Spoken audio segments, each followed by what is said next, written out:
I admit that I have had, in many aspects, a good life, a fun life.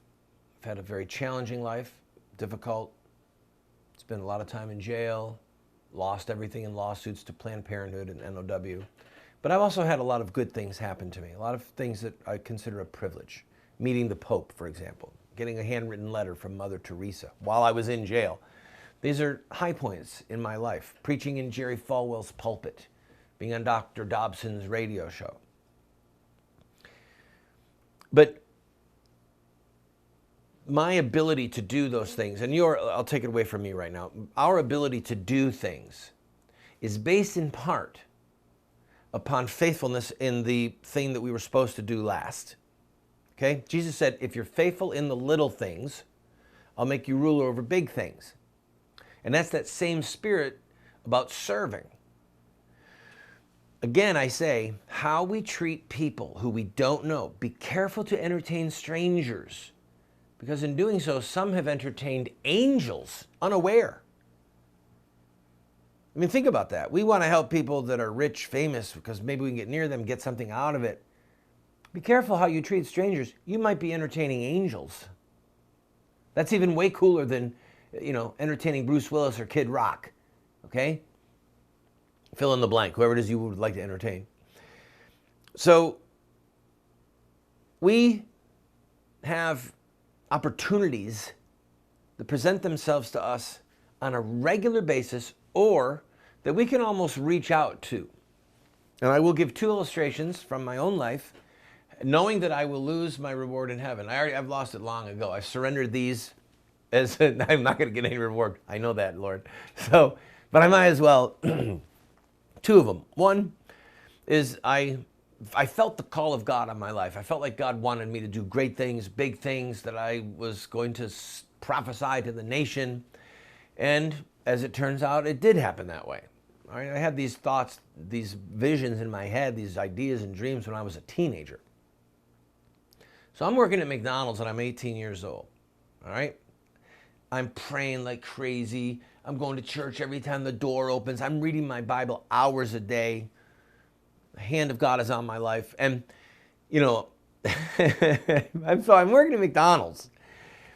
And if you've ever worked at a McDonald's, there's three rushes: the morning rush, the lunch rush, and the evening rush. And then in between rushes is when you clean. So we were between the morning rush and the afternoon rush, the lunch rush, cleaning. And I had a short little broom about that long and one of those metal things that opens up, the lid. And I'm going around sweeping. And the frozen French fries are white, stark white, when they come out of the freezer. So I'm sweeping around the freezer, and McDonald's freezers are really deep. They're like this deep. You can barely reach to the back to get the bag. So for some reason, I got on my knee to just clean underneath the freezer. And I saw way back there, because it's a fairly tall freezer gap. I saw way back there, up against the wall, two uncooked freezers, or French fries. And I prayed, Lord, I said, no one sees those French fries except me and you. And I felt like the Lord said in my heart, yeah, they're bugging me.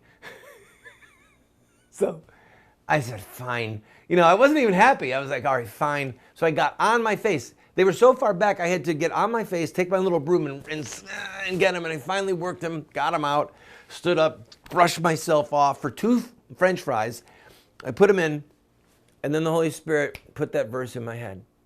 He who is faithful over little things will be made ruler over much, will be put in charge of much. And with that moment, I had a conversion in my heart that I understood how critical it was for my soul to serve and to do the thing that's unpleasant. And so the next thing I would do, and I'm telling you this again for your sake, because all of us have so many struggles, is I would clean the bathroom at our home. And we all know how bad a toilet seat can get with boys and kids. And, at certain times in my life, I had the money to hire people to clean. I didn't have to do it, but I did it for my sake, as a protection for me, God forbid I got to the place that I thought, I am such a big shot. I'm on Oprah, I'm on Donahue, I'm on 60 Minutes. I am way too important to be cleaning a toilet seat. If I got to that point, I was going to be in danger. I was going to be in real danger, in real trouble. So to help myself, I did those things. And I'll tell you one other thing. I know we got to take a break, but I'm telling one other thing. When I founded Operation Rescue and was leading this huge movement, largest civil disobedience movement in American history, I was invited on every conceivable TV and radio show in the Christian world and the secular world. So I'm way up here as far as public notoriety. People were throwing money at us. Literally, our mailing list jumped from 3,000 people to 30,000 people in a year. And we weren't soliciting names. People were calling our office. I love you, you're great, put me on your mailing list. How can I help you? What do I do to contact you?